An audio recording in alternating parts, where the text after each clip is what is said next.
ನಮಸ್ತೆ ಎಲ್ರಿಗೂ. ಆರಾಧ್ಯ ಹೀಲಿಂಗ್ ಸೆಂಟರ್ಗೆ ಸ್ವಾಗತ. ನಾನು ನೇಷಾ, ಅಕ್ಯುಪ್ರೆಷರ್ ಹೀಲರ್. ಇವತ್ತು ನಾನು ಸ್ವಲ್ಪ ಕಿಡ್ನಿ ಆರೋಗ್ಯದ ಬಗ್ಗೆ ಹೇಳ್ಕೊಟ್ಟು ನೆಕ್ಸ್ಟ್ ನಾನು ನಿಮಗೆ ಕನ್ಸಲ್ಟೇಷನ್ ತಗೊಳ್ತೀನಿ. ಸರ್ನಾ, ಕಿಡ್ನಿನೇ ಏನಕ್ಕೆ ನಾನು ಚೂಸ್ ಮಾಡ್ಕೊಂಡಿದ್ದೆ ಅಂದರೆ ತುಂಬ ಜನಕ್ಕೆ ಇವಾಗ ದೇಹದಲ್ಲಿ ಸ್ವೆಲ್ಲಿಂಗ್ ಬರೋದು, ಊತ ಬರೋದು, ತುಂಬಾ ಜನ ಪೇಷಂಟ್ಸ್ ಅದೇ ನನಗೆ ಕನ್ಸಲ್ಟೇಷನ್ಸ್ ಅದೇ ಹೆಚ್ಚಿಗೆ ಬರ್ತಾ ಇದೆ. ಆಮೇಲೆ ನೈಟ್ ಯೂರಿನೇಷನ್ಗೆ ಹೋಗೋದು ಇದೆಲ್ಲ ಜಾಸ್ತಿ ಆಗ್ತಾ ಇದೆ. 25-30 ಏಜ್ ಮಕ್ಕಳಿಗೆನೆ ಇವಾಗ ಕಿಡ್ನಿ ಇಶ್ಯೂಸ್ ಸ್ಟಾರ್ಟ್ ಆಗ್ತಾ ಇದೆ. ಸೊ ಇದಕ್ಕೆಲ್ಲ ಏನ್ ರೀಸನ್ ಅನ್ನೋದನ್ನ ನಾನು ಸ್ವಲ್ಪ ಅವೇರ್ನೆಸ್ ಕೊಟ್ಬಿಟ್ಟು ನೆಕ್ಸ್ಟ್ ನಿಮ್ಗೆ ಕನ್ಸಲ್ಟೇಷನ್ ತಗೊಳ್ತೀನಿ. ಸರಿನಾ? ಮೊದಲನೇದಾಗಿ ಇಲ್ಲಿ ನಾವು ಅಕ್ಯುಪ್ರೆಷರ್ ಥೆರಪಿ ಪ್ರಕಾರ ಕಿಡ್ನಿನ ಮೇನ್ ಆರ್ಗನ್ ಆಗಿ ಕನ್ಸಿಡರ್ ಮಾಡ್ತೀವಿ. ಇಲ್ಲಿ ಕಿಡ್ನಿ ಕೂಡ ತುಂಬಾ ಇಂಪಾರ್ಟೆಂಟ್. ನಿಮ್ಗೆ ಸಿಂಪಲ್ ಆಗಿ ಹೇಳ್ಬೇಕಂತಂದ್ರೆ ಕಿಡ್ನಿನ ಒಂದ್ ಮರದ್ದು ಬೇರ್ಗೆ ಹೋಲಿಸ್ತೀವಿ. ಬೇರ್ ಹೇಗೆ ಗಟ್ಟಿ ಆಗಿರುತ್ತೋ, ಬೇರ್ ಗಟ್ಟಿದ್ರೆ ಮಾತ್ರ ಮೇಲ್ಗಡೆ ರಂಬೆ ಕೊಂಬೆಗಳೆಲ್ಲ ಗಟ್ಟಿ ಆಗಿರುತ್ತೆ. ಅದೇ ರೀತಿ ನಮ್ ಕಿಡ್ನಿ ಸ್ಟ್ರೆಂತ್ ಇದ್ರೆ ಮಾತ್ರ ನಮ್ ಎಲ್ಲಾ ಆರ್ಗನ್ಗಳು ಫಂಕ್ಷನಿಂಗ್ ಚೆನ್ನಾಗಿರುತ್ತೆ. ಕಿಡ್ನಿಯಲ್ಲಿ ಏನಾದ್ರು ಸ್ಟ್ಯಾಗ್ನೇಷನ್ ಆದ್ರೆ ಅದರಿಂದ ನೆಕ್ಸ್ಟ್ ಲಿವರ್ಗೂ ಕೂಡ ಸ್ಟ್ಯಾಗ್ನೇಷನ್ ಆಗುತ್ತೆ. ಯಾಕಂದ್ರೆ ಲಿವರ್ದು ಮದರು ಕಿಡ್ನಿ ಅಂತ ಹೇಳ್ತೀವಿ. ಇಲ್ಲಿ ಕಿಡ್ನಿಯಿಂದ ಎನರ್ಜಿ ಲಿವರ್ಗೆ ಹೋಗುತ್ತೆ, ಲಿವರ್ ಇಂದ ಹಾರ್ಟ್ ಮತ್ತೆ ಸ್ಮಾಲ್ ಇಂಟೆಸ್ಟೈನ್ ಹೋಗುತ್ತೆ, ಕಿಡ್ನಿಯಿಂದ ಡೈರೆಕ್ಟ್ ಆಗಿ ಹಾರ್ಟ್ಗೂ ಕೂಡ ಹೋಗುತ್ತೆ. ಇಲ್ಲಿ ಏನಾದ್ರೂ ಕಿಡ್ನಿಯಲ್ಲಿ ಏನಾದ್ರು ಸ್ವಲ್ಪ ಜಲತತ್ವ ಹೆಚ್ಚಿಗೆ ಆದ್ರೆ, ಕಿಡ್ನಿ ಫಂಕ್ಷನ್ಸ್ ಅಲ್ಲಿ ಏನಾದ್ರು ಇಂಬ್ಯಾಲೆನ್ಸ್ ಆದ್ರೆ ನಮ್ಗೆ ಒಂದೊಂದೇ ಸಿಂಪ್ಟಮ್ಸ್ ಸ್ಟಾರ್ಟ್ ಆಗ್ತಾ ಹೋಗುತ್ತೆ. ನಿಮ್ಗೆ ಹೇಳ್ಬೇಕಂತಂದ್ರೆ ಇಲ್ಲಿ ಬ್ಯಾಕ್ ಸೈಡ್ ತಲೆನೋವು ಬರೋದು, ಬ್ಯಾಕ್ ಸೈಡ್ ತಲೆನೋವು ಬರೋದು ಕೂಡ ಕಿಡ್ನಿ ಮತ್ತೆ ಯೂರಿನರಿ ಬ್ಲಡ್ ಅಲ್ಲಿ ಕೋಲ್ಡ್ನೆಸ್ ಜಾಸ್ತಿ ಆಗಿರುತ್ತೆ. ನೀವು ಈ ಕೆಲವೊಬ್ಬರಿಗೆ ಮೈಗ್ರೇನ್ ಹೆಡ್ಏಕ್ ಬರುತ್ತೆ ನೋಡಿ. ತುಂಬಾ ಹೆಡ್ಏಕ್ ಬಂದ್ರೆ ಅವ್ರ ತಲೆ ಎಲ್ಲ ಭಾರ ಆಗೋದು, ವಾಮಿಟ್ ಸೆನ್ಸೇಷನ್ ಬರೋದು, ಆಮೇಲೆ ತಲೆ ಮೇಲೆ ಏನೋ ಒಂಥರ ತುಂಬಾ ವೇಟ್ ಇಟ್ಕೊಂಡಿದಾರೇನೋ ಅನ್ನೋ ತರ ಫೀಲ್ ಆಗ್ತಿರುತ್ತೆ. ಮೈಗ್ರೇನ್ ಹೆಡ್ಏಕ್ ಇದ್ರಾಗ ನೀವು ಕೇಳ್ಬೋದು. ಇಲ್ಲಿ ಬ್ಯಾಕ್ ಸೈಡ್ ಹೆಡ್ಏಕ್ ಬರುತ್ತಿರುತ್ತೆ, ಆಮೇಲೆ ಲೆಫ್ಟ್ ಸೈಡ್ ಮಾತ್ರ ಹೆಡ್ಏಕ್ ಬರುತ್ತೆ. ಯಾರಿಗೆ ಕಿಡ್ನಿಯಲ್ಲಿ ಜಲತತ್ವ ಹೆಚ್ಚಿಗೆ ಇರುತ್ತೆ ಅವ್ರಿಗೆ ನಾನು ಸಿಂಪ್ಟಮ್ಸ್ ನ ಹೇಳ್ತಾ ಇದ್ದೀನಿ. ಯಾರಿಗೆ ಇಲ್ಲಿ ಬ್ಯಾಕ್ ಸೈಡ್ ಹೆಡ್ಏಕ್ ಬರೋದು, ಲೆಫ್ಟ್ ಸೈಡ್ ಹೆಡ್ಏಕ್ ಬರೋದು, ಆಮೇಲೆ ಕಣ್ಣಲ್ಲೆಲ್ಲ ಸ್ವೆಲ್ಲಿಂಗ್ ಬರುತ್ತೆ ಕೆಲವರಿಗೆ, ಇಲ್ಲೆಲ್ಲ ಊತ ಬರುತ್ತೆ ಕೆಲವರಿಗೆ, ಇಲ್ಲೆಲ್ಲ ಕಿಡ್ನಿ ಮೆರಿಡಿಯನ್ ಹೋಗಿರುತ್ತೆ. ಕಿಡ್ನಿ ಇಲ್ಲಿ ಊತ ಕೆಲವರು ಎದ್ದ ತಕ್ಷಣನೇ ನೀವು ಕೆಲವ್ರು ಹೇಳ್ತಾರೆ ತುಂಬಾ ಕಣ್ಣೆಲ್ಲ ಊದ್ಕೊಂಡಂಗೆ ಇರುತ್ತೆ ಮೇಡಮ್ ಅಂತ ಹೇಳ್ತಾರೆ. ಕಣ್ಣು ಊದ್ಕೊಂಡಿದೆ ಅಂತಂದ್ರೆ ಇಲ್ಲಿ ನಿಮ್ಗೆ ಅಲ್ಲಿ ಲಿವರ್ದ್ರಲ್ಲೂ ಜಲತತ್ವ ಜಾಸ್ತಿ ಆಗಿರುತ್ತೆ, ಜೊತೆ ಕಿಡ್ನಿಯಲ್ಲೂ ಕೂಡ ಜಲತತ್ವ ಜಾಸ್ತಿ ಆಗಿರುತ್ತೆ. ಯಾಕಂದ್ರೆ ಕಿಡ್ನಿ ಮದರ್ ಆರ್ಗನ್ ಅಂತ ಹೇಳ್ತೀವಿ. ಕಿಡ್ನಿಯಲ್ಲಿ ಜಲತತ್ವ ಜಾಸ್ತಿ ಆದಾಗ ಅದು ಲಿವರ್ಗೆ ಪಾಸ್ ಆಗುತ್ತೆ. ಸೊ ನಾವು ಕಣ್ಣನ್ನ ಲಿವರ್ ಅಂತ ತಗೊಳ್ತೀವಿ. ಇಲ್ಲಿ ಯಾವಾಗ ನಿಮ್ಗೆ ಕಣ್ಣೆಲ್ಲ ಊದ್ಕೊಂಡಂಗ ಆಗುತ್ತೆ ಅವಾಗ ಕಿಡ್ನಿಯಲ್ಲೂ ಕೂಡ ಜಲತತ್ವ ಹೆಚ್ಚಿಗೆ ಆಗಿರುತ್ತೆ, ಜೊತೆಗೆ ಲಿವರ್ ಅಲ್ಲೂ ಕೂಡ ಜಲತತ್ವ ಜಾಸ್ತಿ ಆಗಿರುತ್ತೆ. ಇವಾಗ ರೈಟ್ ಸೈಡ್ ನ ಹೀಟ್ ಅಂತ ತಗೊಳ್ತೀವಿ, ಲೆಫ್ಟ್ ನ ಕೋಲ್ಡ್ ಅಂತ ತಗೊಳ್ತೀವಿ. ಲೆಫ್ಟ್ ಅಂದ್ರೆ ಇನ್ ಎನರ್ಜಿ, ರೈಟ್ ಅಂದ್ರೆ ಆಂಗ್ ಅಂತ ಹೇಳ್ತೀವಿ. ಇಲ್ಲಿ ಯಾವಾಗ ನಿಮ್ಗೆ ಲೆಫ್ಟ್ ಸೈಡ್ ಏನಾದ್ರೂ ಹೆಲ್ತ್ ಇಶ್ಯೂಸ್ ಬರ್ತಾ ಇದೆ ಅಂತಂದ್ರೆ ಅಲ್ಲಿ ಅದನ್ನ ನಾವು ಕೋಲ್ಡ್ ಅಂತ ಕನ್ಸಿಡರ್ ಮಾಡ್ತೀವಿ. ರೈಟ್ ಸೈಡ್ ಏನಾದ್ರು ನಿಮ್ಗೆ ಪೇನ್ ಬರ್ತಾ ಇದೆ, ಶೋಲ್ಡರ್ ಪೇನ್ ಬರ್ತಾ ಇದೆ ಅಥವಾ ಹೆಡ್ ಏಕ್ ಬರ್ತಾ ಇದೆ, ಆಮೇಲೆ ಕೆಲವೊಬ್ರು ಇಲ್ಲಿ ಒಂದ್ ಸೈಡ್ ಹೆಡ್ ಏಕ್ ಮಾತ್ರ ಬರ್ತಿರುತ್ತೆ, ಇಲ್ಲಿ ಎಲ್ಬೋ ಪೇನ್ ಬರೋದು, ರಿಸ್ಟ್ ಪೇನ್ ಬರೋದು, ಮಂಡಿ ನೋವು ಬರೋದು, ಆಂಕಲ್ ಪೇನ್ ಆಗ್ಲಿ, ಯಾವುದೇ ಸಯಾಟಿಕಾ ಪೇನ್ ಬರುತ್ತೆ ಕೆಲವರು ರೈಟ್ ಸೈಡ್. ಯಾವುದೇ ಪೇನ್ ಬಂದ್ರು ಅದನ್ನ ನಾವು ರೈಟ್ ಸೈಡ್ ಪೇನ್ ಬರೋದನ್ನ ಹೀಟ್ ಅಂತ ತಗೊಳ್ತೀವಿ. ಬಟ್ ಕೆಲವೊಬ್ಬರಿಗೆ ಕೋಲ್ಡ್ ಇಂದನೂ ಕೂಡ ರೈಟ್ ಸೈಡ್ ಪೇನ್ ಬರೋ ಚಾನ್ಸಸ್ ಇರುತ್ತೆ. ಬಟ್ ಅದನ್ನ ನಾಲ್ಗೆ ನೋಡಿದಾಗ ನಾವು ಹೀಟ್ ಅಥವಾ ಕೋಲ್ಡ್ ಅಂತ ಎಕ್ಸಾಕ್ಟ್ ಆಗಿ ನಾವು ಕನ್ಸಿಡರ್ ಅನಾಲಿಸಿಸ್ ಮಾಡಬಹುದು. ಜೊತೆ ಕೆಲವೊಬ್ಬರಿಗೆ ಎದ್ದ ತಕ್ಷಣನೇ ಮುಖ ಎಲ್ಲ ಊದ್ಕೊಂಡಂಗ್ ಆಗಿರೋದು, ಆಮೇಲೆ ಅಲರ್ಜಿ ಬರುತ್ತೆ ನೋಡಿ ಕೆಲವೊಬ್ಬರಿಗೆ. ಎದ್ದ ತಕ್ಷಣನೇ ಸ್ನೀಸಿಂಗ್ ಬರ್ತಾ ಇರುತ್ತೆ, ಸೀನ್ ಬರ್ತಾ ಇರುತ್ತೆ, ಕಂಟಿನ್ಯೂಸ್ ಸ್ನೀಸಿಂಗ್ ಸೀನ್ ಬರೋದು, ಮೂಗಲೆಲ್ಲ ನೀರ್ ಇಳ್ದಂಗ್ ಇಳಿತಾ ಇರುತ್ತೆ, ಕಣ್ಣಲ್ಲೆಲ್ಲ ನೀರ್ ಬಂದಂಗ್ ಆಗ್ತಿರುತ್ತೆ. ಸ್ವಲ್ಪ ಏನಾರು ಕೋಲ್ಡ್ ರಿಲೇಟೆಡ್ ಐಸ್ ಕ್ರೀಮ್ ಆಗ್ಲಿ, ಹಾಲು ಮೊಸರು ಆಗ್ಲಿ, ಯಾವುದೇ ಕೋಲ್ಡ್ ರಿಲೇಟೆಡ್ ಫುಡ್ ತಗೊಂಡಾಗ ಅವ್ರಿಗೆ ಅಲರ್ಜಿ ಇಶ್ಯೂಸ್ ಸ್ಟಾರ್ಟ್ ಆಗುತ್ತೆ. ಇಲ್ಲಿ ಅಲರ್ಜಿ ಯಾಕೆ ಬರ್ತಾರೆ ಅಂದ್ರೆ ಕಿಡ್ನಿಗೆ ಇಲ್ಲಿ ನಾವು ಕ್ರಿಯೇಷನ್ ಸೈಕಲ್ ಪ್ರಕಾರ ಕಿಡ್ನಿಗೆ ಮದರ್ ನಾವು ಇಲ್ಲಿ ಲಂಗ್ಸ್ ಮತ್ತೆ ಲಾರ್ಜ್ ಇಂಟೆಸ್ಟೈನ್ ತಗೊಳ್ತೀವಿ. ಇಲ್ಲಿ ಲಂಗ್ಸ್ ಮತ್ತೆ ಲಾರ್ಜ್ ಇಂಟೆಸ್ಟೈನ್ ಇಂದ ಕೋಲ್ಡ್ ಕಿಡ್ನಿಗೆ ಹೋದಾಗ ನಿಮ್ಗಲ್ಲಿ ಅಲರ್ಜಿ ಇಶ್ಯೂಸ್ ಬರಕ್ ಸ್ಟಾರ್ಟ್ ಆಗುತ್ತೆ. ಸ್ನೀಸಿಂಗ್ ಬರೋದು, ನೋಸ್ ಬ್ಲಾಕ್ ಆಗೋದು, ಆಮೇಲೆ ಮೂಗಲ್ಲಿ ಕಂಟಿನ್ಯೂಸ್ ಆಗಿ ನೀರ್ ಇಳಿತಾ ಇರೋದು, ಕಣ್ಣಲ್ಲಿ ನೀರ್ ಬರೋದು, ಇದೆಲ್ಲ ಇದೆಲ್ಲಾನು ಲಂಗ್ಸ್ ಇಂದ ಕಿಡ್ನಿಗೆ ಜಲತತ್ವ ಅಂದ್ರೆ ಎನರ್ಜಿ ಹೋಗ್ತಾ ಇರುತ್ತೆ, ಅಂದ್ರೆ ಕೋಲ್ಡ್ನೆಸ್ ಪಾಸ್ ಆಗ್ತಾ ಇರುತ್ತೆ. ಜೊತೆ ಕೆಲವೊಬ್ಬರಿಗೆ ಚೆಸ್ಟ್ ಪೇನ್ ಬರ್ತಾ ಇರುತ್ತೆ ಊಟ ಆದ್ಮೇಲೆ, ಎದೆ ಭಾರ ಆದಂಗ ಆಗೋದು, ಡೈಜೆಷನ್ ಆಗದೆ ಇರೋದು, ಊಟ ಮಾಡಿದ್ದೆಲ್ಲ ಮೇಲ್ಮುಖವಾಗಿ ಬರ್ತಾ ಇರುತ್ತೆ. ಊಟ ಮಾಡಿದ್ದು ಕೆಳಗೆ ಹೋಗ್ಬೇಕು ಬಟ್ ಅವ್ರಿಗೆ ಮೇಲ್ಮುಖವಾಗಿ ಬರ್ತಾ ಇರುತ್ತೆ, ಅಂದ್ರೆ ತೇಗ್ ಬರ್ತಾ ಇರುತ್ತೆ. ಇದೆಲ್ಲಾನು ಕೂಡ ನಿಮ್ಗೆ ಡೈಜೆಷನ್ ಆಗ್ತಾ ಇರಲ್ಲ. ಇಲ್ಲಿ ಕೆಲವೊಬ್ಬರಿಗೆ ಎದೆ ಕೆಳಭಾಗದಲ್ಲಿ ಪೇನ್ ಬರ್ತಿರುತ್ತೆ. ಇಲ್ಲಿ ನೋಡಿ, ಇಲ್ಲಿ ಚೆಸ್ಟ್ ಕೆಳಭಾಗದಲ್ಲಿ ಪೇನ್ ಬರ್ತಿರುತ್ತೆ. ಅದನ್ನ ನಾವು ಕಿಡ್ನಿಲಿ ಕೋಲ್ಡ್ನೆಸ್ ಹೆಚ್ಚಾಗಿದೆ ಅಂತ ಹೇಳ್ತೀವಿ. ನಿಮ್ಗೆ ಏನಾದ್ರು ಲೆಫ್ಟ್ ಸೈಡ್ ಏನಾದ್ರು ಪೇನ್ ಬರ್ತಾ ಇದೆ ಅಂದ್ರೆ ಅದನ್ನ ಕಿಡ್ನಿ ಕೋಲ್ಡ್ನೆಸ್ ಅಂತ ತಗೊಳ್ತೀವಿ. ರೈಟ್ ಸೈಡ್ ಬರ್ತಾ ಇದೆ ಅಂತಂದ್ರೆ ಕಿಡ್ನಿಯಲ್ಲಿ ಹೀಟ್ ಜಾಸ್ತಿ ಆಗಿದೆ ಅಂತ ಹೇಳ್ತೀವಿ. ಅದು ನಿಮ್ಗೆ ಇಲ್ಲಿ ಚೆಸ್ಟ್ ಇದರ ರಿಬ್ಬು ಇರುತ್ತೆ ನೋಡಿ, ಇಲ್ಲಿ ಕೆಳಭಾಗದಲ್ಲಿ ಏನಾದ್ರು ಪೇನ್ ಬಂದ್ರೆ ನಾವು ಇಲ್ಲಿ ಇದನ್ನ ಕಿಡ್ನಿನ ಕನ್ಸಿಡರ್ ಮಾಡ್ತೀವಿ. ಜೊತೆ ಕೆಲವೊಬ್ಬರಿಗೆ ಕೆಳಹೊಟ್ಟೆ ನೋವು ಬರುತ್ತೆ. ಇಲ್ಲಿ ಹೊಕ್ಕಳಿಂದ ಕೆಳಭಾಗದಲ್ಲಿ ಪೇನ್ ಬರುತ್ತೆ.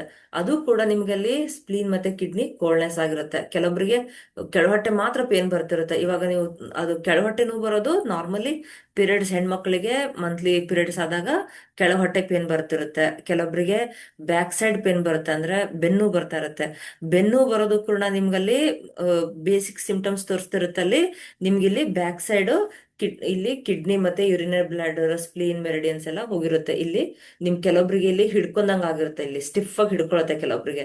ಮತ್ತೆ ಬ್ಯಾಕ್ ಪೇನ್, ತುಂಬಾ ಬ್ಯಾಕ್ ಪೇನ್ ಬರುತ್ತೆ. ಸ್ವಲ್ಪ ಹೇಳ್ತಿರ್ತಾರೆ ಎಲ್ರು, ಸ್ವಲ್ಪ ಕಸ ಗುಡ್ಸಿದ್ರೆ ಬೆನ್ನು ಬರುತ್ತೆ, ಸ್ವಲ್ಪ ಬಗ್ಗಿದ್ರೆ ಬೆನ್ನು ಬರುತ್ತೆ, ನಿಂತ್ಕೊಂಡ್ ಕೆಲಸ ಮಾಡಿದಾಗ ಬೆನ್ನು ಸ್ಟಿಫ್ ಆದಂಗ ಆಗುತ್ತೆ, ಆಮೇಲೆ ಕುತ್ಕೊಳ್ಳೋಕ ಆಗಲ್ಲ, ಒಂದ್ ಸೈಡ್ ಮಲ್ಕೊಂಡ್ರೆ ಬೆನ್ನು ಬರುತ್ತೆ, ಸೀದಾ ಮಲ್ಕೊಂಡ್ರೆ ಬೆನ್ನು ಬರುತ್ತೆ ಅಂತ ಹೇಳ್ತಾರೆ.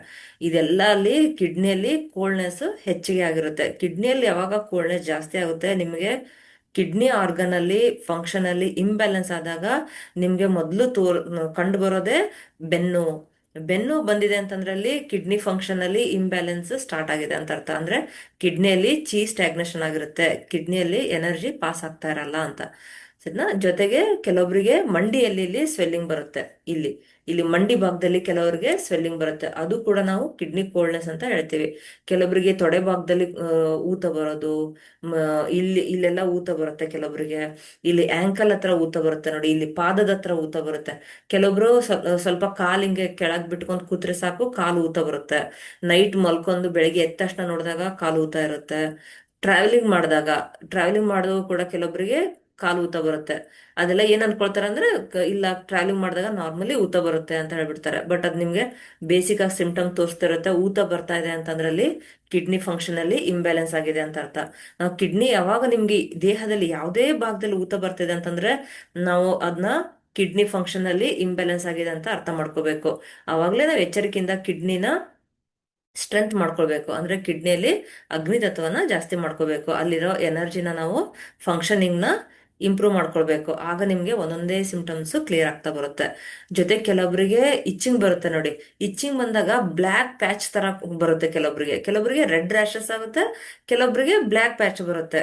ಎಲ್ಲೆಲ್ಲಿ ಈಗ ಪ್ರೈವೇಟ್ ಪಾರ್ಟ್ ಅಲ್ಲಿ ಇಚ್ಚಿಂಗ್ ಬರೋದು, ತುಂಬಾ ಹೆಚ್ಚಿಗೆ ಪ್ರೈವೇಟ್ ಜಾಗದಲ್ಲಿ ಇಚ್ಚಿಂಗ್ ಬರ್ತಾ ಇರುತ್ತೆ ಕೆಲವರಿಗೆ. ಅದೆಲ್ಲ ಬರೋದೇ ಕಿಡ್ನಿ ಕೋಲ್ಡ್ನೆಸ್ ಅಂತ ಹೇಳ್ತೀವಿ. ಜೊತೆಗೆ ಸ್ಪ್ಲೀನ್ ಕೂಡ ಕೋಲ್ಡ್ ಆಗಿರುತ್ತೆ. ಬಟ್ ನಾವು ಮೇನ್ ಆಗಿ ತಗೊಳ್ಳೋದು ಕಿಡ್ನಿಯಲ್ಲಿ ಕೋಲ್ಡ್ ಆಗಿರುತ್ತೆ. ಯಾರಿಗೆ ಕೆರೆತ ಬಂದಾಗ ಬ್ಲ್ಯಾಕ್ ಪ್ಯಾಚ್ ಬರುತ್ತೋ ಅದು ಅಲ್ಲಿ ಕೋಲ್ಡ್ನೆಸ್ ಇಂದ ಬಂದಿರುತ್ತೆ. ಅದೇನಾದ್ರು ರೆಡ್ ರ್ಯಾಶಸ್ ಇಂದ ಬರ್ತಾ ಇದೆ ಅಂತಂದ್ರೆ ಅಲ್ಲಿ ಹೀಟ್ ಇಂದ ಬರ್ತಿದೆ ಅಂತ ಹೇಳ್ತೀವಿ. ಯಾವಾಗ ನಾವು ಅದು ಈಗ ಪ್ರೈವೇಟ್ ಬಾಟಲ್ ಎಲ್ಲ ಇಚ್ಚಿಂಗ್ ಬಂದಾಗ ಒಂದಿಷ್ಟು ಆಯಿಂಟ್ಮೆಂಟ್ ಏನಾರ ಅಪ್ಲೈ ಮಾಡಿದಾಗ ಅದು ಒಂದ್ಸಲ 1 ಮಂತ್ ಅಥವಾ 15 ದಿವಸ ನಿಮ್ಗದು ಇಚ್ಚಿಂಗ್ ಸ್ಟಾಪ್ ಆಗಿರುತ್ತೆ. ಬಟ್ ಅದೇ ರೂಟ್ ಕಾಸ್ ಇಂದ ಅದು ಕ್ಲಿಯರ್ ಆಗಿರಲ್ಲ. ನಿಮ್ಗೆ ಮತ್ತೆ ಒಂದು 15 ದಿವಸ ಆದ್ಮೇಲೆ ಮತ್ತೆ ಇಚ್ಚಿಂಗ್ ಸ್ಟಾರ್ಟ್ ಆಗುತ್ತೆ. ಸೊ ನೀವು ಇಲ್ಲಿ ಇದನ್ನ ರೂಟ್ ಕಾಸ್ ಇಂದ ಕ್ಲಿಯರ್ ಮಾಡ್ಬೇಕಂದ್ರೆ ಅಲ್ಲಿ ನೀವು ಕಿಡ್ನಿ ಮತ್ತೆ ಯೂರಿನರಿ ಬ್ಲಾಡರ್ಗೆ ಟ್ರೀಟ್ ಮಾಡಬೇಕು.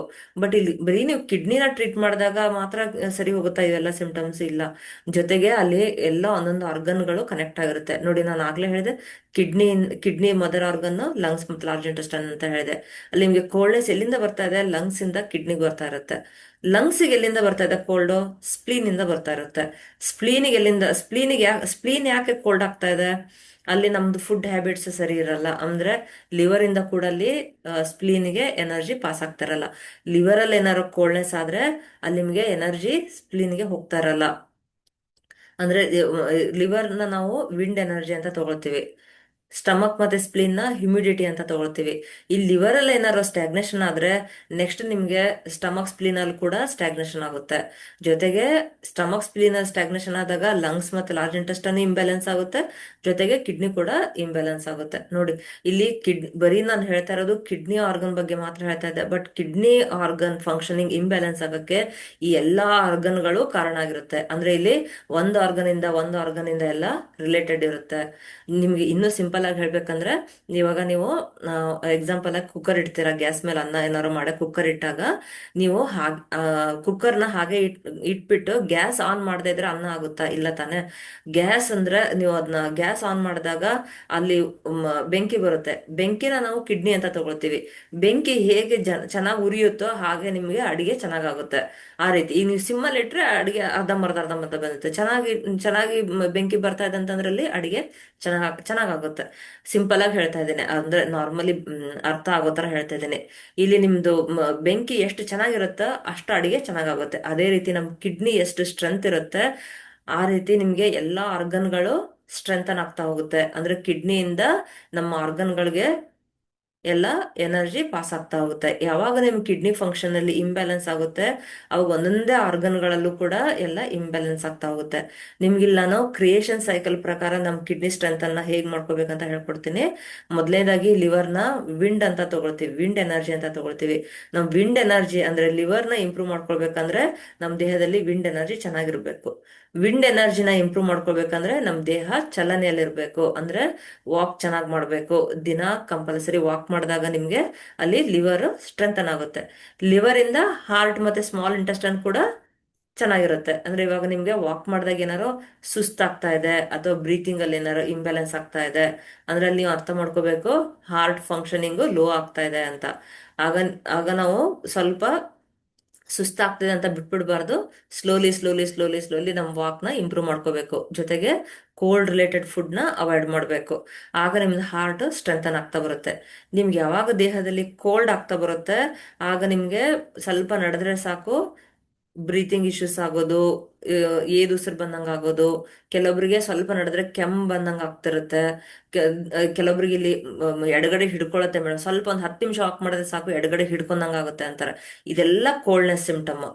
ನಿಮ್ಗೆ ಯಾವಾಗ ನೀವು ಫುಡ್ನ ಕೋಲ್ಡ್ ತಗೊಳ್ತಿರೋ, ಯಾವಾಗ ಹಾಲು ಮೊಸರು ಮಜ್ಜಿಗೆ ಆಗ್ಲಿ, ಇವಾಗ ನೋಡಿ ಮಳೆ ಬರ್ತಾ ಇದೆ, ಈ ಮಳೆ ಟೈಮಲ್ಲಿ ನಾವೇನಾರೋ ಇಲ್ಲ, ಕೆಲವೊಬ್ಬರಿಗೆ ಮಜ್ಜಿಗೆ ತಗೊಂಡ್ರೆ ಮಾತ್ರ ಊಟ ಕಂಪ್ಲೀಟ್ ಆಗುತ್ತೆ ಅಂತ ಹೇಳ್ತಾರೆ. ಬಟ್ ಈ ವೆದರ್ ಕೋಲ್ಡ್ ಇದ್ದಾಗ್ಲೂ ಕೂಡ ನಾವು ಮಜ್ಜಿಗೆ ದೇಹಕ್ಕೆ ಕೊಟ್ಟಾಗ ಆಲ್ರೆಡಿ ನಮ್ ದೇಹ ಕೋಲ್ಡ್ ಅಲ್ಲಿ ಇದ್ದು ನಾವು ಮಜ್ಜಿಗೆ ಹಾಲು ಮೊಸರು ಮಜ್ಜಿಗೆ ಇಂಥ ಪದಾರ್ಥಗಳನ್ನ ತಗೊಂಡಾಗ ನಮ್ ದೇಹ ಕೋಲ್ಡ್ ಆಗ್ತಾ ಬರುತ್ತೆ. ಆ ಕೋಲ್ಡ್ ಎಲ್ಲಿ ಹೋಗುತ್ತೆ ಅಂದ್ರೆ ನಾವ್ ಏನೇ ಊಟ ಮಾಡಿದ್ದು ಫಸ್ಟ್ ಸ್ಟಮಕ್ ಹೋಗುತ್ತೆ. ಸ್ಟಮಕ್ ಅಲ್ಲಿರೋ ಫುಡ್ ನ ಡೈಜೆಷನ್ ಮಾಡೋದು ಸ್ಪ್ಲೀನ್ ಆರ್ಗನ್. ನಿಮ್ ಸ್ಪ್ಲೀನ್ ಎಷ್ಟು ವಾರ್ಮ್ ಇರುತ್ತೋ ಅಷ್ಟು ನಿಮ್ ಫುಡ್ ಏನೇ ತಿಂದ್ರು ಅದು ಬ್ಲಡ್ ಆಗಿ ಕನ್ವರ್ಟ್ ಆಗುತ್ತೆ. ಇಲ್ಲಾಂದ್ರೆ ಅದು ಕಫ ಆಗಿ ಫಾರ್ಮೇಶನ್ ಆಗುತ್ತೆ. ಯಾವಾಗ ನಿಮ್ಗೆ ಸ್ಪ್ಲೀನ್ ಅಲ್ಲಿ ಜಲತತ್ವ ಜಾಸ್ತಿ ಆಗಿರುತ್ತೆ ಆಗ ನಿಮ್ಗೆ ವೇಟ್ ಜಾಸ್ತಿ ಆಗ್ತಾ ಹೋಗುತ್ತೆ. ಅಂದ್ರೆ ಹ್ಯುಮಿಡಿಟಿ ಜಾಸ್ತಿ ಆಗ್ತಾ ಹೋಗುತ್ತೆ. ಹ್ಯುಮಿಡಿಟಿ ಅಂದ್ರೆ ಸ್ಟಮಕ್ ಮತ್ತೆ ಸ್ಪ್ಲೀನ್ ನ ಹ್ಯುಮಿಡಿಟಿ ಎನರ್ಜಿ ಅಂತ ಹೇಳ್ತೀವಿ. ಯಾವಾಗ ನಿಮ್ಗೆ ವೇಟ್ ಜಾಸ್ತಿ ಆಗ್ತಿದೆ ಅಂತ ಅರ್ಥ ಮಾಡ್ಕೋಬೇಕು, ನಮ್ ಸ್ಪ್ಲೀನ್ ಅಲ್ಲಿ ಕೋಲ್ಡ್ನೆಸ್ ಜಾಸ್ತಿ ಆಗ್ತಿದೆ ಅಂತ. ಆ ಸ್ಪ್ಲೀನ್ ಅಲ್ಲಿ ಇರೋ ಕೋಲ್ಡ್ ಎಲ್ಲಿ ಹೋಗುತ್ತೆ? ಲಂಗ್ಸ್ ಮತ್ತೆ ಲಾರ್ಜ್ ಇಂಟೆಸ್ಟೈನ್ ಹೋಗುತ್ತೆ.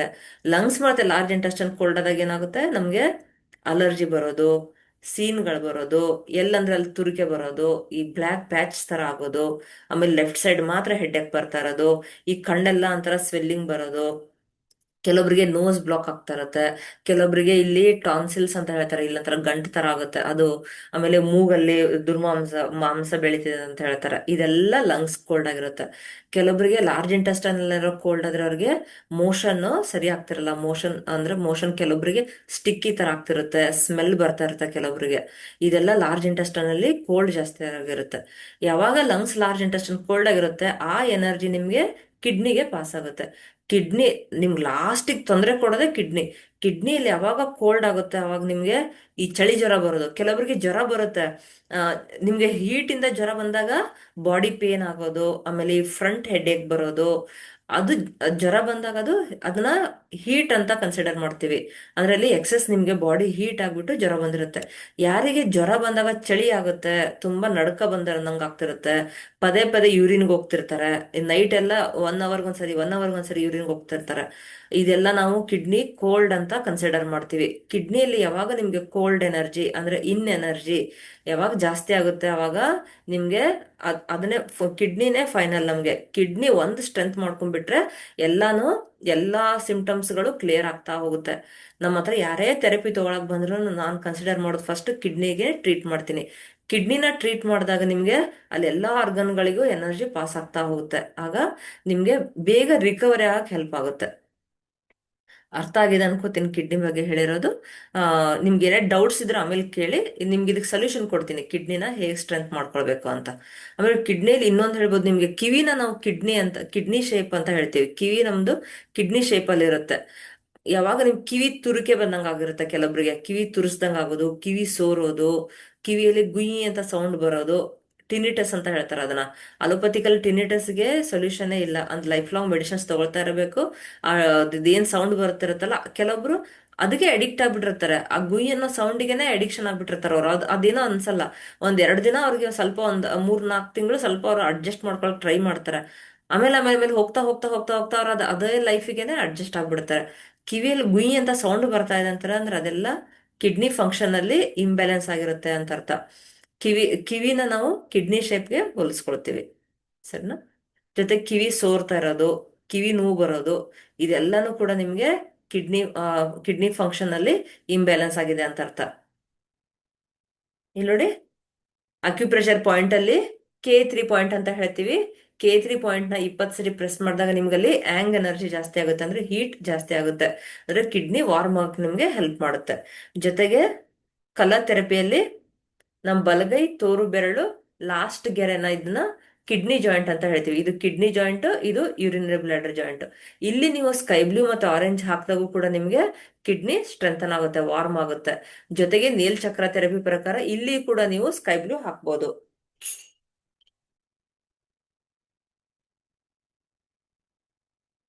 ಇಲ್ಲಿ ನೋಡಿ, ಇಲ್ಲಿ ರೌಂಡ್ ಆಗಿ ಬರ್ಬೇಕು, ಈ ರೀತಿ ಕಣ್ಣಿಂದ ಇದಿರುತ್ತೆ ನೋಡಿ, ಇದು ನೇಲ್ ಚಕ್ರ ಥೆರಪಿ ಅಂತ ಹೇಳ್ತೀವಿ. ಇಲ್ಲೂ ಕೂಡ ನೀವು ಸ್ಕೈ ಬ್ಲೂ ಕಲರ್ ಹಾಕ್ಬೋದು. ಕಿಡ್ನಿ ಸ್ಟ್ರೆಂಥನ್ ಆಗುತ್ತೆ. ಜೊತೆಗೆ ತೋರು ಬೆರಳ ಲಾಸ್ಟ್ಗೆಗೂ ಕೂಡ ಸ್ಕೈ ಬ್ಲೂ ಮತ್ತು ಆರೆಂಜ್ ಹಾಕಿದಾಗ ನಿಮಗೆ ಅಗ್ನಿತತ್ವ ಜಾಸ್ತಿ ಆಗುತ್ತೆ, ಕಿಡ್ನಿ ವಾರ್ಮ್ ಆಗಿರುತ್ತೆ. ಜೊತೆಗೆ ಇಲ್ಲಿ ಕೈಯಲ್ಲಿ ನಾವು ಇಲ್ಲಿ ಇದನ್ನ ಕಿಡ್ನಿ ರಿಫ್ಲೆಕ್ಸ್ ಅಂತ ಹೇಳ್ತೀವಿ. ನಮ್ಮ ತೋರು ಬೆರಳು ಮತ್ತೆ ಮಧ್ಯದ ಬೆರಳು ಈ ಗೆರೆಗೆ ಇಲ್ಲಿ ನೋಡಿ, ಇದು ಕಿಡ್ನಿ ರಿಫ್ಲೆಕ್ಸ್. ಇಲ್ಲೂ ಕೂಡ ನೀವು ಸ್ಕೈ ಬ್ಲೂ ಕಲರ್ ಹಾಕ್ಬೋದು. 2 ದಿನ ಸ್ಕೈ ಬ್ಲೂ ಹಾಕಿ, 2 ದಿನ ಆರೆಂಜ್ ಹಾಕಿ. ಇದು ಕಲರ್ ಥೆರಪಿ ಪ್ರಕಾರ ಹೇಳ್ತಿದ್ದೀನಿ. ನೋಡಿ ಇಲ್ಲಿ. ಜೊತೆಗೆ ನಂಬರ್ 2 ಸ್ಕೈ ಬ್ಲೂ ಕಲರ್ ಅಲ್ಲೂ ಬರೀಬಹುದು. ಜೊತೆಗೆ ನಿಮ್ಗೆ ಮೆಗಾ ಮೆರಿಡಿಯನ್ ಥೆರಪಿ ಪ್ರಕಾರ ನಮ್ಮ ಬಲಗೈ ತೋರು ಬೆರಳು ಮತ್ತೆ ಮಧ್ಯದ ಬೆರಳು ಈ ಈ ಜಾಯಿಂಟ್ ಇಲ್ಲಿ ಬರುತ್ತೆ ನೋಡಿ. ಇಲ್ಲಿ ಡೇ ಟೈಮ್ ಅಲ್ಲಿ ಬ್ಲ್ಯಾಕ್ ಕಲರ್ ಹಾಕಿ, ನೈಟ್ ಮಲ್ಕೊಳ್ಳುವಾಗ ಅಲ್ಲೊಂದು ಬಟಾಣಿ ಕಾಳಿಟ್ಟು ಟೇಪ್ ನಿಂದ ಅಂಟಿಸ್ಬೋದು. ಇದು ಕೂಡ ನಿಮ್ಗೆ ಕಿಡ್ನಿ ಸ್ಟ್ರೆಂಥನ್ ಮಾಡಕ್ಕೆ ಹೆಲ್ಪ್ ಮಾಡುತ್ತೆ. ಜೊತೆಗೆ ಇಲ್ಲಿ ಕಿಡ್ನಿ ರಿಫ್ಲೆಕ್ಸ್ ಅಲ್ಲಿ ರಾಜ್ಮಾ ಕಾಳು ಅಂಟಿಸ್ಬೇಕು. ಇಲ್ಲೊಂದು ರಾಜ್ಮಾ ಕಾಳನ್ನ ಅಂಟಿಸ್ಬೇಕು 2 ಕೈಯಲ್ಲೂ. ದಿನಾ ರಾತ್ರಿ ಅಂಟಿಸ್ಬೇಕು, ಬೆಳಗ್ಗೆ ತೆಗೆದು ಬಿಡ್ಬೇಕು. ಇದು ನಿಮ್ಗೆ ಕಿಡ್ನಿ ಸ್ಟ್ರೆಂಥನ್ ಮಾಡುತ್ತೆ. ಇದನ್ನ ವಾರದಲ್ಲಿ ದಿನಾ ಮಾಡಿದ್ರೆ ಒಳ್ಳೇದೇ. ನಿಮ್ಗೆ 1 ಮಂತ್ ಅಥವಾ 2 ಮಂತ್ಸ್ ಮಾಡ್ತಾ ಹೋಗಿ ನಿಮ್ಗೆ ಕಿಡ್ನಿ ಸ್ಟ್ರೆಂಥನ್ ಆಗುತ್ತೆ. ಮತ್ತೆ ರಾಜ್ಮಾ ಕಾಳು ಪಲ್ಯನೂ ಕೂಡ ಮಾಡ್ಕೊಂಡು ತಿನ್ಬೋದು, ವಾರದಲ್ಲಿ 2 ದಿವಸ ತಿನ್ಬೋದು. ಜೊತೆಗೆ ಹುರುಳಿಕಾಳು ಪಲ್ಯ ಮತ್ತೆ ಸಾಂಬಾರ್ ಮಾಡ್ಕೊಂಡು ತಿನ್ಬೇಕು. ಮತ್ತೆ ಹಾಲು, ಮೊಸರು, ಮಜ್ಜಿಗೆ, ತಂಪು ಮಾಡುವಂತ ಪದಾರ್ಥಗಳನ್ನ ಬಿಡ್ಬೇಕು. ಈ ಪಾಲಕ್ ಸೊಪ್ಪಾಗ್ಲಿ ಮೆಂತ್ಯ ಸೊಪ್ಪಾಗ್ಲಿ ಸ್ವಲ್ಪ ಕೋಲ್ಡ್ ಮಾಡುತ್ತೆ, ವೆದರ್ ನೋಡ್ಕೊಂಡು ತಿನ್ಬೇಕು. ಸ್ವಲ್ಪ ಹೆಚ್ಚಿಗೆ ಬಿಸಿಲೆಲ್ಲ ಇದ್ದಾಗ ನೀವು ಅದು ತಿಂದ್ರೂ ಪರವಾಗಿಲ್ಲ. ಬಟ್ ಮಳೆಗಾಲದಲ್ಲೆಲ್ಲ ಸ್ವಲ್ಪ ತಗೊಂಡಾಗ, ಯಾರಿಗೆ ಅಲರ್ಜಿ ಕೋಲ್ಡ್ ಅಲರ್ಜಿ ಇರುತ್ತೆ ನೋಡಿ, ಅವ್ರಿಗೆ ನೀವೇನಾದ್ರೂ ಈ ಪದಾರ್ಥಗಳನ್ನ ಕೊಟ್ಟಾಗ ಸ್ನೀಸಿಂಗ್ ಜಾಸ್ತಿ ಆಗುತ್ತೆ. ನೀವು ಅದನ್ನ ಅಬ್ಸರ್ವ್ ಮಾಡ್ಬೇಕು. ಆಮೇಲೆ ನೈಟ್ ಯೂರಿನೇಷನ್ಗೆ ಹೋಗೋದಷ್ಟೇ. ಯಾವಾಗ ನೀವು ಇದು ಸೊಪ್ಪುಗಳನ್ನ ತಿಂದಾಗ, ಯಾವ್ದು ಕೋಲ್ಡ್ ರಿಲೇಟೆಡ್ ಸೊಪ್ಪುಗಳನ್ನ ತಿಂದಾಗ ಯೂರಿನೇಷನ್ ಕೂಡ ಜಾಸ್ತಿ ಹೋಗುತ್ತೆ. ಇದೆಲ್ಲ ಅಬ್ಸರ್ವ್ ಮಾಡ್ಬೇಕು. ಮತ್ತೆ ಬೆಳಿಗ್ಗೆ ಎದ್ದ ತಕ್ಷಣ ಯೂರಿನ್ ಕಲರ್ ಸ್ವಲ್ಪ ಪೇಲ್ ಎಲ್ಲೋ ಬರಬೇಕು. ಪೇಲ್ ಎಲ್ಲೋ ಬಂದ್ರೆ ಅದು ಹೆಲ್ದಿ ಅಂತ ಅರ್ಥ. ಯಾರಿಗೆ ವೈಟ್ ಕಲರ್ ಯೂರಿನ್ ಬರುತ್ತೋ, ಬೆಳಿಗ್ಗೆ ಎದ್ದ ತಕ್ಷಣ ಯಾರಿಗೆ ವೈಟ್ ಬರುತ್ತೋ ಯೂರಿನ್, ಅದು ಕಿಡ್ನಿ ಕೋಲ್ಡ್ ಅಂತ ಕನ್ಸಿಡರ್ ಮಾಡ್ತೀವಿ. ಜೊತೆಗೆ ನಾಲ್ಗೆಯಲ್ಲೂ ಕೂಡ ನಿಮ್ಗೆ ಹಿಂದ್ಗಡೆ ನಾಲ್ಗೆ ಹಿಂಭಾಗದಲ್ಲಿ ತುಂಬಾ ವೈಟ್ ಕಲರ್ ಪ್ಯಾಚ್ ಇದ್ರೆ ಅದು ಕಿಡ್ನಿ ಕೋಲ್ಡ್ ಅಂತ, ಅಂದ್ರೆ ಕಿಡ್ನಿಯಲ್ಲಿ ಇನ್ ಎನರ್ಜಿ ಜಾಸ್ತಿ ಇದೆ ಅಂತ. ಅದನ್ನ ನಾವು ಎದ್ದ ತಕ್ಷಣನೇ ಫಸ್ಟ್ ನಾಲ್ಗೆ ನೋಡ್ಕೋಬೇಕು. ನಾಲ್ಗೆ ನೋಡ್ಕೊಂಡಾಗ ಅದೇನಾದ್ರು ನಿಮ್ಗೆ ವೈಟ್ ಪ್ಯಾಚ್ ಇದ್ರೆ ಅದನ್ನ ನೀವು ನಿಮ್ಮ ದೇಹದ ನಿಮ್ ದೈನಂದಿನ ಚಟುವಟಿಕೆನೆ ನೀವು ಸರಿ ಮಾಡ್ಕೊಂಡ್ಬಿಟ್ರೆ ಎಲ್ಲಾನು ಜಾಸ್ತಿ ಸರಿ ಆಗ್ತಾ ಹೋಗುತ್ತೆ. ನೀವು ಫಸ್ಟಿಗೆನೆ ಥೆರಪಿ ತಗೊಳ್ಬೇಕಂತೇನಿಲ್ಲ. ನಿಮ್ ಫುಡ್ ಹ್ಯಾಬಿಟ್ಸ್ ಅಲ್ಲಿ ಚೇಂಜ್ ಮಾಡ್ಕೊಳ್ಳಿ. ಜೊತೆಗೆ ಕಂಪಲ್ಸರಿ ವಾಕ್ ಮಾಡಿ, ದಿನ 1 ಅವರ್ ಯಾವ್ದಾದ್ರು ಒಂದು ಫಿಸಿಕಲ್ ಆಕ್ಟಿವಿಟಿ ಮಾಡಬೇಕು. ಯೋಗ ಆಗ್ಲಿ ಅಥವಾ ಜಿಮ್ ಆಗ್ಲಿ, ಮನೇಲೆ ಯಾವ್ದಾದ್ರು ಒಂದು ಎಕ್ಸರ್ಸೈಸ್ಗಳನ್ನಾಗ್ಲಿ ಅಥವಾ ಬಸ್ಗೆ ಹೊಡೆಯೋದಾಗ್ಲಿ, ಸಿಟಪ್ಸ್ ಆಗ್ಲಿ ಯಾವ್ದಾದ್ರು ಮಾಡ್ಬೋದು. 1 ಅವರ್ ಎಕ್ಸರ್ಸೈಸ್ಗಳನ್ನ ಮಾಡ್ಲೇಬೇಕು. ಮತ್ತೆ ಅಟ್ಲೀಸ್ಟ್ 5,000 ಅಥವಾ 10,000 ಸ್ಟೆಪ್ಸ್ ವಾಕ್ ಮಾಡ್ಲೇಬೇಕು. ಏನೇ ಬಿಟ್ರು ನಮ್ದು ಎಕ್ಸಸೈಸ್ ಇಲ್ಲದೆ ನಾವು ಆ ದಿನನ ಎಂಡ್ ಮಾಡಬಾರ್ದು. ಜೊತೆಗೆ ಫುಡ್ಡಲ್ಲಿ ಹಾಲು ಮೊಸರು ಮಜ್ಜಿಗೆ ತಗೋಬಾರ್ದು. ಆಮೇಲೆ ಈ ಸೊಪ್ಪುಗಳಲ್ಲಿ ದಂಟ್ ಸೊಪ್ಪು, ಬಸಳೆ ಸೊಪ್ಪು, ಬೂದ್ಗುಂಬಳಕಾಯಿ ಇವೆಲ್ಲ ಸ್ವಲ್ಪ ತಂಪು ಮಾಡುತ್ತೆ. ಸೌತೆಕಾಯಿ ಇವೆಲ್ಲ ತಂಪು ಮಾಡುವಂಥ ಪದಾರ್ಥಗಳನ್ನ ತಗೊಳ್ಬಾರ್ದು. ಮತ್ತೆ ಸ್ವೀಟ್ಸ್ ತಿನ್ನಬಾರ್ದು. ಹಣ್ಣುಗಳಲ್ಲಿ ದಾಳಿಂಬೆ ಜ್ಯೂಸು ಮತ್ತೆ ಪೈನಾಪಲ್ ಜ್ಯೂಸ್ ನಿಮಗೆ ಕಿಡ್ನಿನ ವಾರ್ಮ್ ಮಾಡುತ್ತೆ, ಅಂದ್ರೆ ಕಿಡ್ನಿಯಲ್ಲಿ ಅಗ್ನಿತತ್ವ ಜಾಸ್ತಿ ಮಾಡಕ್ ನಿಮ್ಗೆ ಹೆಲ್ಪ್ ಮಾಡುತ್ತೆ. ಇದಿಷ್ಟೆಲ್ಲ ಮಾಡಿ ಸರಿ ಹೋಗುತ್ತೆ. ಕಿಡ್ನಿನ ನಾವು ಸ್ಟ್ರೆಂತ್ ಮಾಡ್ಕೊಂಡ್ರೆ ನಮ್ಗೆ ನಾನು ಏನೇನು ಹೇಳಿದ್ನಲ್ಲ ಸಿಂಪ್ಟಮ್ಸ್ ಅದೆಲ್ಲ ಒಂದೊಂದೇ ಒಂದೊಂದೇ ಕ್ಲಿಯರ್ ಆಗ್ತಾ ಬರುತ್ತೆ. Thank you.